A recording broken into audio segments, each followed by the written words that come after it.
Ready? Here we go in 5, 4, 3, 2. The Fields on a Route proudly presents Huddle Up, with Bucky Brooks, JP Shadrick, John Oehser, and NFL Network analyst and former Jaguar Bucky Brooks bring you the latest on your Jacksonville Jaguars. Welcome to the new era. Huddle Up with Bucky Brooks starts right now. It is Wednesday afternoon. It is time to huddle up with Bucky Brooks. We have a busy show as always on Wednesday as we get ready for the Bills and the Jaguars. NFL Network analyst Bucky Brooks right around the corner. Jaguars.com senior writer John Oehser, bright-eyed and bushy-tailed today.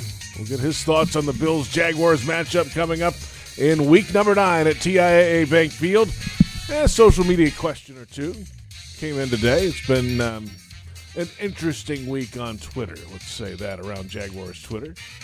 But, hey, that's the lay of the land these days. Bucky Brooks joining us now. Good afternoon to you, Bucky, out in L.A. What's up? Man, thing is good. No complaint. Trying to start over. I've officially decided I'm putting a reset on the Jaguar season. We're starting over all that stuff that has happened the first 8 weeks of the season, the first 8 games. We're going to put that to the side. We're going to start over. This is the week where we can start 1-0 and get back on the right track. All right, so He's adorable. An 0-0 record, John. He's so cute. That's right. Starting over. Naive Bucky. What an adorable little guy. No, I mean, I'm with you. I'm all in. Hit reset. You got to do something with how bad that was the other day. Oh, my gosh.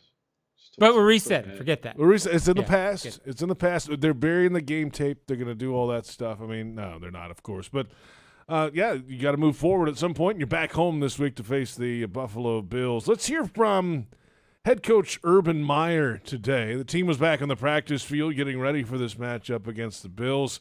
You know, the question is on offense, where's the speed? Where is the over-the-top play at wide receiver? They don't really have a lot of that right now. There's always a need for speed for Urban. Yeah, that's way up there. It's just we have to, we're a year ago the Jaguars had very little explosive plays, and we've had some this year, but not near professional football, as is the highest level of college football. It's hard to take a ball and drive it 80 yards without big hits in there, and we just have to have those. So you've always had it when you were a coach. How much is this driving you crazy that you just don't have it? We still got, we got enough to, we just got to execute. I'll never say that we don't. Speed, you need speed. Do we have enough? Remains to be seen. Do we have enough to hit some big plays? Sure. It's just we got to execute. Agnew's got elite speed. Marvin Jones plays much faster than maybe a 40-yard clock. And Dan Arnold is one of the faster tight ends that we've seen. So there's speed on the field. We just got to execute. There you have it. That's Urban Meyer earlier today, Bucky. And, you look at the longest play last week for the Jags offense. It was 17 yards. It was a swing pass to the running back. The next longest play was a running play to James Robinson. And, by the way, James Robinson didn't practice today with a heel injury. So they got to find other ways to move the ball down the field. They have to find more ways to move the ball down the field, because right now when I look at this offense, I look at our team in general. We are a 40 and over team at the YMCA playing half-court basketball.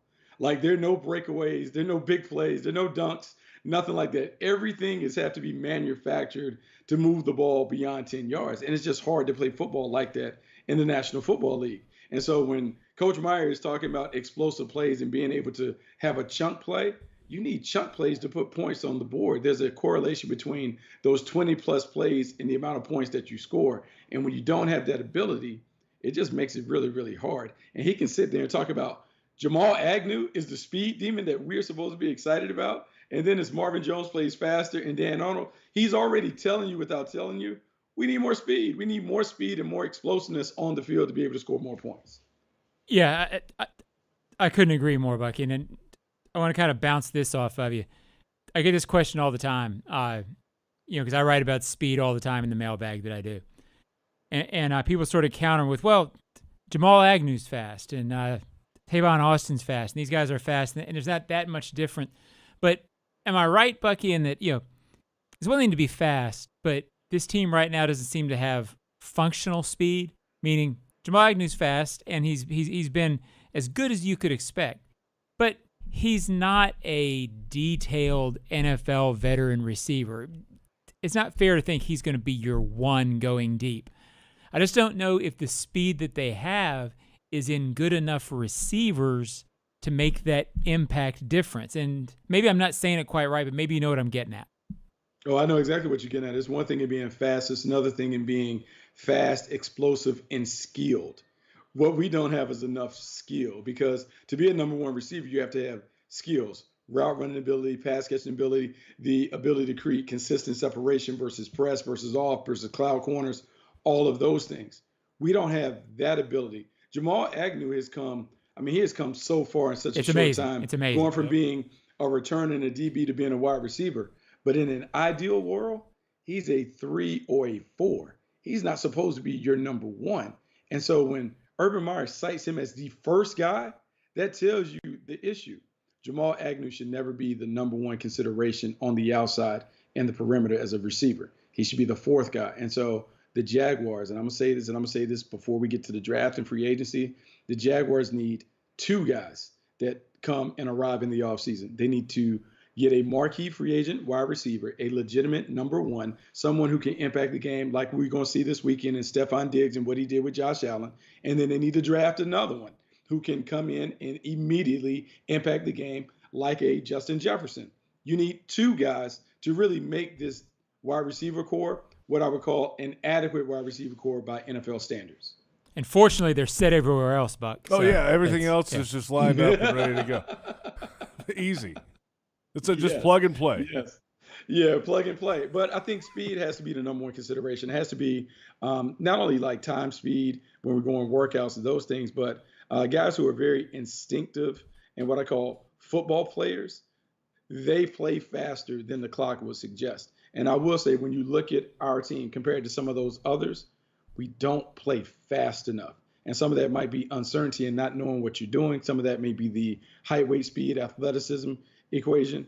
But whatever it is, the team needs to play fast on the grass. And I think he's right. I think Urban's right about Marvin Jones, by the way, JP. Mm-hmm.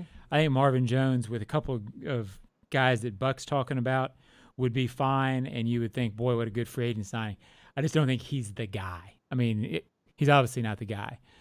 So, yeah, 2 in the offseason sounds good to me. That would be pretty nice. I mean, yeah, to the point of Jamal Agnew, he was targeted 12 times in the game last week. That's not an ideal number. Let's move to the quarterback. Trevor Lawrence spoke with the media. There's Agnew right there. You see his numbers last week with 38 yards on 6 catches, 12 targets, and a bunch of snaps. I mean, he was all over the field in last week's game. Also, Trevor Lawrence all over the field. Just not enough down the field. He threw the ball 54 times last week, and today he spoke with the media about trying to get this thing back on track. I think it's a little bit of both. I think we're past the point now of looking at it, because we've already, we came in yesterday, I guess Monday actually. Came in Monday, watched the tape together, met, players talked, coaches talked, all that, and we know what we got to fix and we know what we didn't do well, and now you just got to move forward and you got to go back to the confidence that we had before of we know we can do it and just go out there and produce. And really, I think just flush it and go. We got to get ready for this week. Obviously there's a lot of mistakes to correct, but we can do that, and we know it's simple things that we can control. So we just got to get better, and we're going to do that this week. Yeah, 54 throws. That's far from ideal, Bucky, for Trevor Lawrence. Both are career highs, by the way, the completions and the attempts. Not what you're looking for there. He was hit 7 times in the game. They were in later in the game, they're passing the football, and the rushers are pinning their ears back, and they're getting to Trevor a lot. And that's, it's almost, we were talking about the receivers, and the running backs maybe not there this week. He's kind of doing a lot of this on his own right now. I mean, that's the feel a lot of times. Oh, that is the feel. But I'm going to say this about Trevor Lawrence. Man, Trevor Lawrence is the perfect franchise quarterback, because just to hear him in front of the podium and the way that he talks about, for a guy who never really has lost a lot, like his spirit is still positive. His energy is there. And he is, I would say, from the first time that we met him at the beginning of the preseason to now, his leadership ability has really grown. And I think that bodes well for the future. That said, he has too much responsibility on him. It's not supposed to be a rookie quarterback having to make all these plays, having to throw the ball 50 plus times to really sustain the offense. You would like to think that some other players would be able to step up and shoulder that somebody in the backfield would do it. James Robinson goes out. How about Carlos Hyde or somebody stepping up and being able to stabilize the running game so he's not having to drop back 50 to 60 times. On the perimeter, I noticed that Urban Meyer didn't mention Laviska Shenault as someone who could deliver big plays. Then he was talking about speed, but still, Laviska Shenault was a top pick that we expected to make things happen. And so some of the onus has to fall on some of these other players, some of the guys that were viewed as complementary players. They got to step up. They got to complement what they're doing so the quarterback can play better. Yeah, I'm going to piggyback a little bit off what Bucky said. Every question I've got this week has either been about Urban Meyer or about Trevor, and a lot of angst about Trevor. Oh, he digressed, etc. He didn't play well Sunday, but to me, I didn't see regression. I saw if this team gets down by 14 or 17 points, with the receivers they have, they are not going to be able to stretch the field effectively. If they get down by 14 or 17 points, you're going to see a replay of that game a lot this year because it's going to be condensed. They're going to be rushing. They're going to pin their ears back. They're going to blitz with their hands up. That's what it's going to be. That's not an indictment to me on Trevor. That's the fact that there is nothing else to free up this offense. I would say to Jags fans, if you get down by double digits, buckle up because you're going to see that. This team must stay even. They must have this guy in situations where he can excel. In a year or two, when there are weapons, they can be a comeback team. Not now. No, they're not built for that at all. The defense has a hand in that also. Of course, it was a 24-0 game. The Jaguars have another challenge this week against the top-scoring offense in the National Football League. We heard from Josh Allen today. The Jaguars' Josh Allen, defensive end and outside linebacker, discussing the other Josh Allen for the Bills. Man, I'm excited about this one. It's not just because of who, we're playing against or him, but like just the team and how that team's been playing of recent. And I think it's a good opportunity for us. I wouldn't want anything else but to bounce back on a good team like this. It's going to really show us character and on how we battle, man. We just got to take one play at a time, man, and really execute the calls and really go out there and make plays. That's Josh Allen today. He said he has never met the Bills' Josh Allen, but would like to meet him in the backfield this week. Last week, 6 tackles, couple sacks, 4 tackles for loss for Allen. But Bucky as a whole, and we've talked about it on shows this week and in post-game radio, and they had the communication issues crept back up again. They had 12 men on the field. There was a taunting call. There's all these things going on. 2 roughing the passer penalties where the defender drove the quarterback into the ground. Those are clear penalties. That crept back up again coming off a bye week, and that was just not a good look. Yeah, it's not a good look. And one of the things that coaches will stress, and everyone says it in a different way, but I'll refer to them as the DBOs. Don't beat ourselves. Turnovers, penalties, big plays allowed. When you lose in each of those areas, you're going to lose a ton of football games, and it starts with the turnover battle. So turning the ball over too much, got to take care of the football. The penalties that you can control, the pre-snap penalties, that should be non-existent. You shouldn't have false starts, encroachments. You need to make sure you have enough guys in the huddle, so you don't get those penalties, illegal substitution. Those are controllable deals. And then when you talk about the taunting penalty, regardless of the crackdown, when you're getting whooped like that, there is no need for you to celebrate and do all that other stuff. It's time to line up, get back to the huddle, and make sure you know exactly what you have to do the next play. And so some of this is mind-boggling because you're coming off a bye week in which all of the details from the first half of the season should have been cleaned up. It is really hard to fathom that this team would play like that, given time off and given the extra time to focus on the little things that have been plaguing the squad the first half of the year. Well, Bucky, I can hear in your voice, the perplexed, befuddled, and Yes. I get it because I feel the same way. We just heard last week Miles Jack on Thursday talk to his teammates about, hey, no margin for error. We have to be at our best to win. Miles, to his credit, came in after the game Sunday talking about that. So it was clear that was a theme. And yet a team that has no margin for error gives away situations, gives away what I call equity, meaning you gave away opportunities for points, give away yardage. Well, this team right now with its talent level and execution level has a tough enough time with 2nd and 5. You put yourself in 2nd and 12 and 3rd and longs, this is a hard league. It's hard to overcome those things. There's no margin for error, and I wrote my quick thoughts for Jaguars.com tomorrow. They better not do the things they did in Seattle on Sunday, because this Bills team will roll them. Yeah, if you do that. That's right. I mean, you might be. I don't think that'll happen. I think they'll play better. But if you give away situations against this team, woo! Look at wow.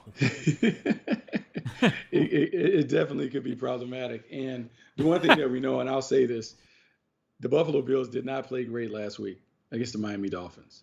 And so everything coming out of their locker room is, hey, we got to play better. That's well below the standard and that. So if you can imagine Sean McDermott taking the poker to the team and saying, hey, we got to get this thing going. We need to do it. They're looking at the Jaguars as a get-right game. So you're right.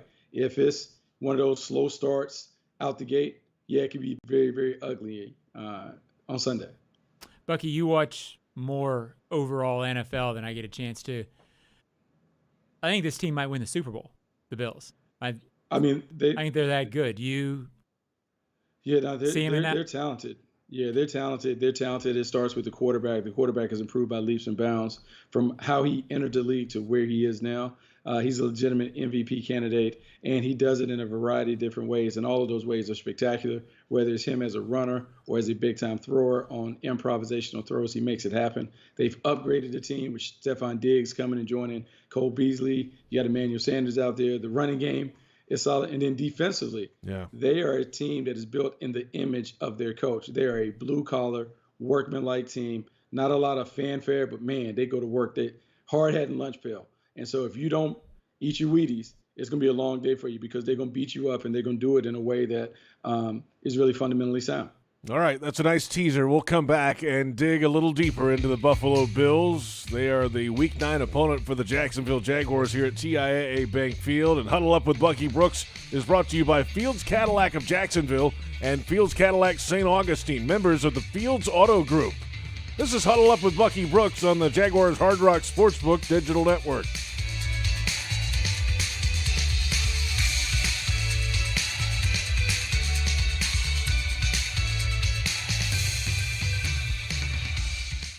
You can step up to luxury now. Hello, I'm Dan Fields. Whatever you're driving, you can step up to luxury now. Plus, get our Fields amenities, which include complimentary loaners, car washes, and our cafes. Make this your year to step up to luxury at Fields Cadillac, Mercedes-Benz, Porsche, Land Rover, Jaguar, and Lexus. When it comes to the ultimate car buying experience, there's only one name that matters: Fields. And Fields matters because you matter. The Fields Auto Group, proud partners of your Jacksonville Jaguars. Your family isn't like anyone else's. Your home shouldn't be either. At Dreamfinders Homes, you can build the home of your dreams in one of their 30-plus communities in Northeast Florida. Choose from luxury single-family homes or maintenance-free townhomes from the 200s. Dreamfinders specializes in homes built to fit your lifestyle. To find out more, call 904-738-0165 or visit dreamfindershomes.com. Hard Rock Sportsbook is coming to Florida. Join the Seminole Tribe of Florida and Hard Rock for safe, trusted, and completely legal sports betting. Go to hardrocksportsbook.com to get all the latest details leading up to launch. Play remotely from anywhere in Florida, including on your phone or computer or in person at Seminole Casinos. Want great promotions like free bets, odds boosts, and bonuses? Hard Rock Sportsbook will have all your favorite bets and promotions. Hard Rock Sportsbook, the best place to be a Jaguars fan. Coming soon. Must be at least 21 and physically present in Florida to wager. Concerned about gambling? Please call 1-800-522-4700. Welcome back. It's Huddle Up with Bucky Brooks on this Wednesday afternoon ahead of the Week 9 matchup, the Jags and the Buffalo Bills coming up. Let's hear from head coach Urban Meyer discussing this Bills team and a defense that is deep as can be. You know, the Dolphins did they did a little bit like they did against us. They played 6-up, no deep, or zero coverage most of the day, and that takes away all the spread. There's no more spread offense when you do that. It turns on to, if you can hang in there in coverage or not. So there's different ways to defend it. The one thing about they are a spread offense. They're a shotgun spread offense, and they can dink and dunk you and pick you apart if you sit back. So those are what's going on right now in the game planning. That's actually on the offense, of course, with Josh Allen and the Buffalo Bills quarterback and the Bills offense coming in this week. Welcome back. It's Huddle Up with Bucky Brooks, JP Shadrick, John Oehser, and NFL Network analyst Bucky Brooks. We touched on it, but let's get into this a little bit more. Josh Allen, the first couple years in the league, numbers quite weren't there. They were kind of working their way. He was running a lot. He still runs some. But there you heard Urban Meyer. This is a real problem if he can get rolling against this Jaguars team, both on the ground and through the air. Yeah, it's a problem because of the personnel that they have around him. Coach Meyer outlined exactly how you have to play a spread offense. He talked about playing cover zero. If you take cover zero and you put that on the field, basically that's everyone locked up in man-to-man, but you get the benefit of having +1, maybe even +2 defenders at the line of scrimmage to stop the running game. The issue that you have is on the perimeter, they have Emmanuel Sanders, they have Cole Beasley, Stephon Diggs. When Dawson Knox is available, they have 4 guys who can win. And so most teams don't have enough coverage, and the Jaguars right now don't have enough athletes in the back end to cover and do the things that you need to do. So now this becomes a game where you're spinning the wheel. You're gambling and guessing and hoping that you hit roulette, that it hits on black, and you get a play. Because if not, their players are superior to your players, and you have an issue. So this is going to be a game where Joe Cullen has to selectively pick and choose when he's going to come after him, and he has to roll the dice knowing, hey, we may give up a few big plays, but the job is, or the goal is, to knock the quarterback down. If we knock him down enough, maybe he'll turn the ball over a few times. It's funny, JP. I talked to Vic Carucci, who's covered the Bills forever. I think you read the story because you have to. Vic said that there's been noise in the system up in Buffalo about Josh Allen, and Josh Allen sort of, I don't say apologized, but sort of acknowledged that he wasn't playing quite as well. Let's look at that graphic. He's got 5 straight games of 100 rating. Of 100 rating. Yeah. He's 17-3 touchdown interception. Yeah. I want to hear that noise in my system. We'll take that noise. Absolutely. And I guess my point in leading into this, there is sort of a little perception that the Bills' offense isn't playing quite as well as it did last year. I think they're pretty good, but boy, segueing now to couple even a trying to fix it Bills offense with a defense that's by far right now the best in the NFL. This team's good. This team's really good. Yeah, the team is really good, and the team is really good. And I can't throw enough verbal bouquets on the defense side of the ball to not only Sean McDermott, but the job that Leslie Frazier has done. And when you watch them play, and I've said this over the last couple of years, they played the best team defense that I've seen. Meaning, when you look at this team, the Buffalo Bills, I think you'd be hard-pressed to name a star player on their team. Yeah. Maybe Tre'Davious White a little bit, but what they do is collectively, they whoop your tail for 60 minutes. And they're sound. They don't make big glaring mistakes in terms of blowing coverage and those things. They tackle well on the perimeter. They have a million different guys contributing as sack artists. And the common denominator is everybody who gets in a jersey for them plays hard. And if you want a defense that plays hard, you got to get 11 guys on the field that play hard. And so I heard Urban early in the week talk about, we've been paying attention to the model that the Buffalo Bills have used to build a championship team. There's some validity to that model, having worked with a bunch of guys in that front office. They know exactly what they look for, and the personalities of the players match the personality of the coach, and that is why it works, because the culture is solid from top to bottom. Take the ball away. I mean, it's #1 in the league in takeaways, 18 this year. Each of the safeties has 3 of them. Their secondary is just solid. Urban called out the corners today, too. And, I mean, it's the back end of this defense can, if it's up in the air where it's not supposed to be, it's going to be an interception and a turnover. That's pretty much a done deal. Yeah, it is going to be a done deal. And, it's funny because you talk about the secondary being rock solid. I want to say Sean McDermott, and I know Leslie Frazier, they cut their teeth in the back end. And so when it comes time to drafting players, signing players, getting players, they have a keen eye for finding those defensive backs. And the thing about those defensive backs, when we look at them compared to what we have and what we eventually want to have, all of the tools are in the toolbox. They can press, they can play off, they're good in man, they're good in zone. And so when you have a team like that in the back end, it gives you a lot of options for how to attack each and every week. This week might be a man week. Next week might be a zone week. And so they're able to dictate the terms to the opponent. Oh, you're going to have to play this way today because here's how we're going to play. And we know that it gives you problems. And so it's a really solid defense. It's really hard to find glaring weaknesses with this Buffalo Bills team. Yeah, this is somewhat quietly, in my opinion, become one of the better organizations in football. You know, they've got to do it for a while more, but I kind of see them as, you know, Pittsburgh, Baltimore, Buffalo now is joining that with long-term plan, making decisions that don't necessarily, aren't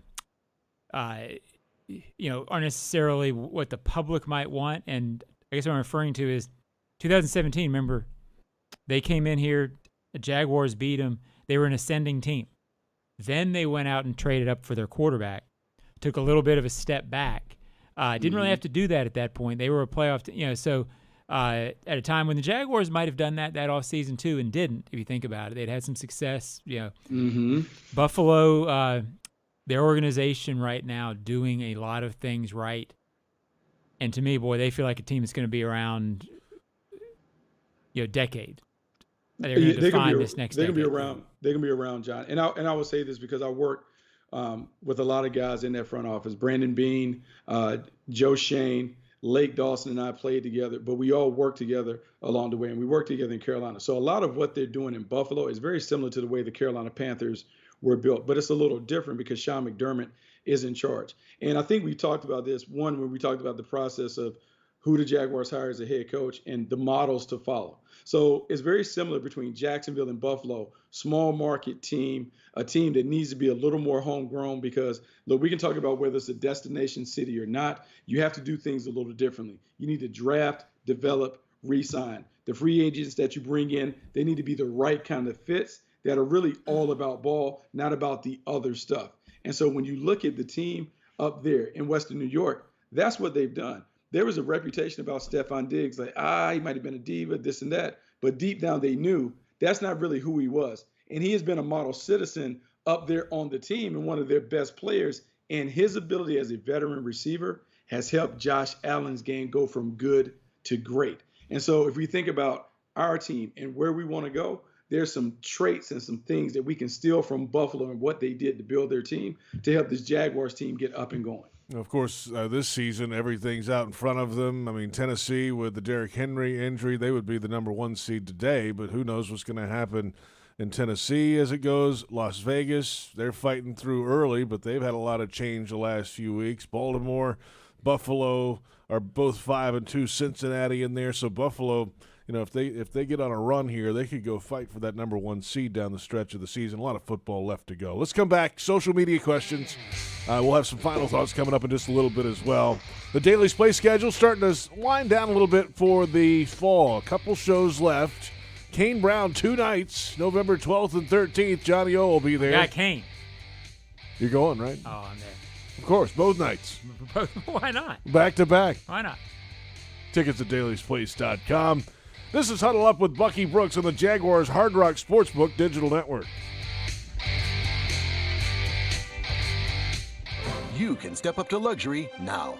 Hello, I'm Dan Fields. Whatever you're driving, you can step up to luxury now. Plus, get our Fields amenities, which include complimentary loaners, car washes, and our cafes. Make this your year to step up to luxury at Fields Cadillac, Mercedes-Benz, Porsche, Land Rover, Jaguar, and Lexus. When it comes to the ultimate car buying experience, there's only one name that matters: Fields. And Fields matters because you matter. The Fields Auto Group, proud partners of your Jacksonville Jaguars. Your family isn't like anyone else's. Your home shouldn't be either. At Dreamfinders Homes, you can build the home of your dreams in one of their 30-plus communities in Northeast Florida. Choose from luxury single-family homes or maintenance-free townhomes from the 200s. Dreamfinders specializes in homes built to fit your lifestyle. To find out more, call 904-738-0165 or visit dreamfindershomes.com. At ViStar Credit Union, you inspire us to deliver on our promise, to do good for our members and our communities. That's why we offer more banking options, like better rates and no hidden fees. We also give back, donating several $1 million to hundreds of nonprofits each year. Better financial lives, stronger communities. ViStar Credit Union. Do good. Bank better. Visit vistarcu.org/join. Insured by NCUA.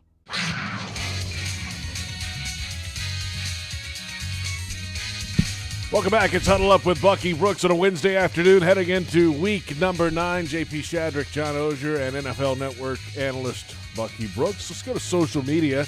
We put out the bat signal on Twitter earlier today. It's been an interesting couple days on there, I'll say that, John. Here's what we came up with today. At Zach Bierman, given the lack of difference makers in the Jags secondary, at what point will we see Andre Cisco? Well, this was addressed today, Bucky. Urban Meyer was asking, I think, close to this specific question today. And he said, well, we're still trying to work him along. Andrew Winger's playing better, so he's getting the playing time right now, Buck. Yeah, I mean, look, I guess that's the answer. I still don't understand that because you drafted Andre Cisco for a reason. Wingert is a fine player, but I think Andre Cisco has an opportunity to be a great player. And at some point in the season, like, you want to put your young guys on the field to get them experience and reps and kind of see where you stand. And so there has to be an opportunity to put them on the field. I'm not saying they have to rotate, but some of the sub packages and all that other stuff, we saw it in the preseason. The guy was around the ball. The guy understood what to do. Now, I obviously don't have the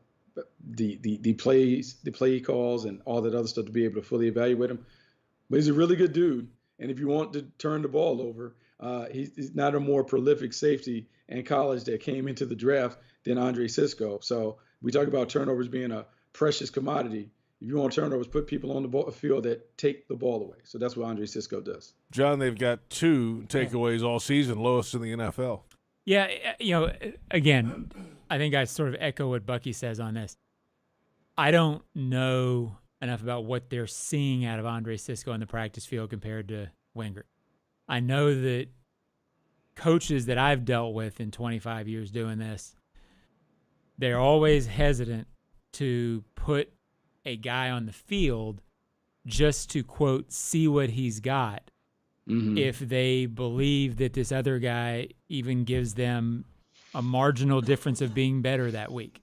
They're going to be focused on whatever we can do to win that game. And that's always despite a lot of noise. I mean, I've seen situations like this before. This young guy and a veteran guy, oh, this other guy's got talent.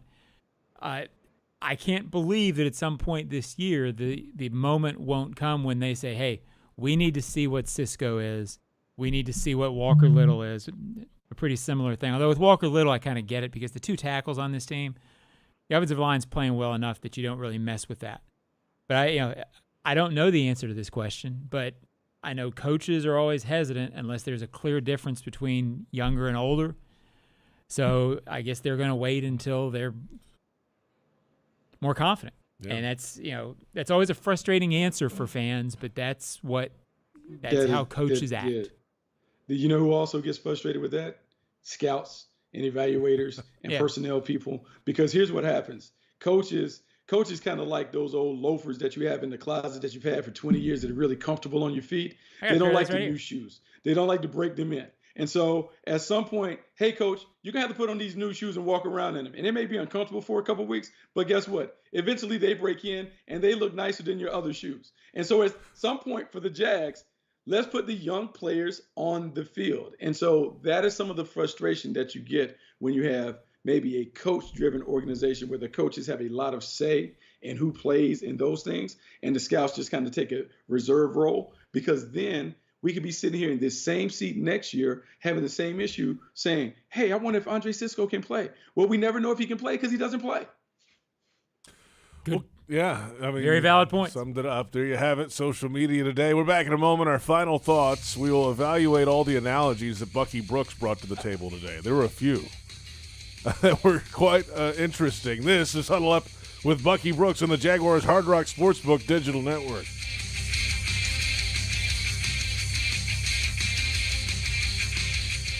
You can step up to luxury now. Hello, I'm Dan Fields. Whatever you're driving, you can step up to luxury now. Plus, get our Fields amenities, which include complimentary loaners, car washes, and our cafes. Make this your year to step up to luxury at Fields Cadillac, Mercedes-Benz, Porsche, Land Rover, Jaguar, and Lexus. When it comes to the ultimate car buying experience, there's only one name that matters: Fields. And Fields matters because you matter. The Fields Auto Group, proud partners of your Jacksonville Jaguars. Hard Rock Sportsbook is coming to Florida. Join the Seminole Tribe of Florida and Hard Rock for safe, trusted, and completely legal sports betting. Go to hardrocksportsbook.com to get all the latest details leading up to launch. Play remotely from anywhere in Florida, including on your phone or computer or in person at Seminole Casinos. Want great promotions like free bets, odds boosts, and bonuses? Hard Rock Sportsbook will have all your favorite bets and promotions. Hard Rock Sportsbook, the best place to be a Jaguars fan. Coming soon. Must be at least 21 and physically present in Florida to wager. Concerned about gambling? Please call 1-800-522-4700. Your family isn't like anyone else's. Your home shouldn't be either. At Dreamfinders Homes, you can build the home of your dreams in one of their 30-plus communities in Northeast Florida. Choose from luxury single-family homes or maintenance-free townhomes from the 200s. Dreamfinders specializes in homes built to fit your lifestyle. To find out more, call 904-738-0165 or visit dreamfindershomes.com.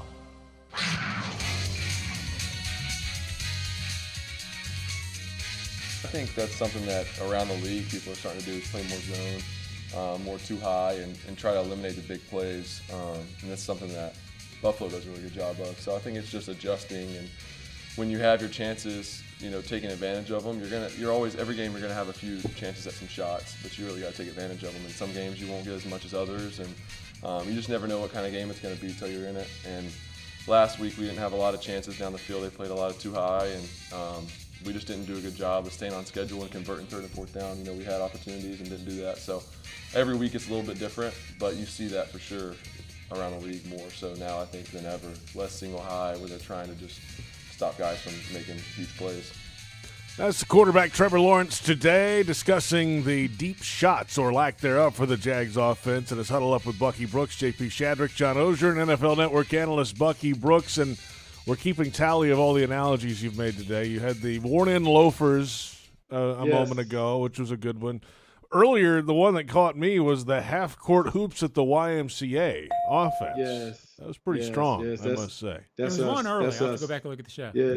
Yeah, that's us. I mean, look, we're not able to really shoot the long ball with no breakaway layups. It's not a lot of fun for us right now. Everything is a grind, and so it's tough. I think I want to talk about what Trevor Lawrence said, because I think this is something that we all can look for in the game. Trevor alluded to the fact that the Buffalo Bills are playing too high.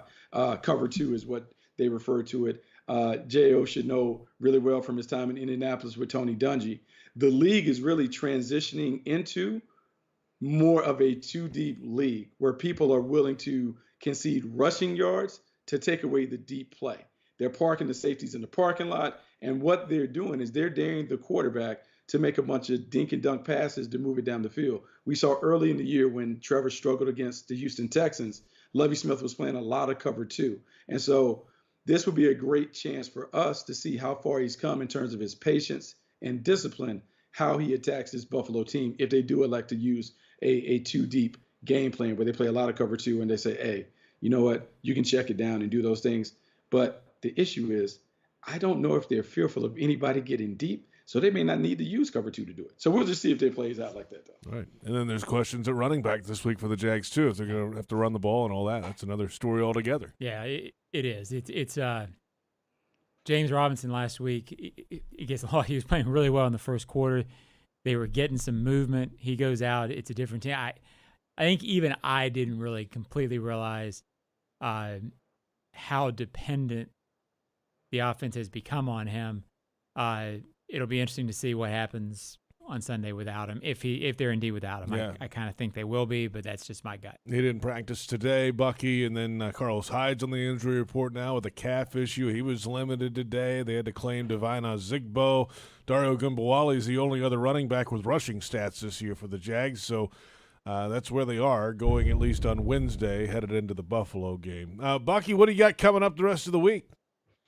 I am going to try and get in a better mood because I feel like I've taken some of J.O.'s stuff. I feel like I was more Oehser today than Bucky Brooks. I feel like I was what? salty. He'll wear on you. He'll wear on you. The L's are weighing. They're weighing on me, and so I'm gonna try and be in a better place. So on Sunday for the post game show, hopefully we can find a way to win, and hopefully I can be pleasant. I can be back to being positive and gumdrops and lollipops for the season opener that we have this Sunday. See, there's another one. Gumdrops and lollipops. Gumdrops and Add it to the lollipops. list today. That's pretty good. Johnny, we'll talk to you Absolutely. After the show's over, I guess. Bucky, we'll have a great week. We'll catch you this weekend, man. Hey, man, you guys have fun. Bucky Brooks out of here for John Oehser, our entire crew, Joe Fortunato, Brent Reber. I'm JP Shadrick. Thank you for watching. It's Huddle Up with Bucky Brooks on the Jaguars Hard Rock Sportsbook Digital Network.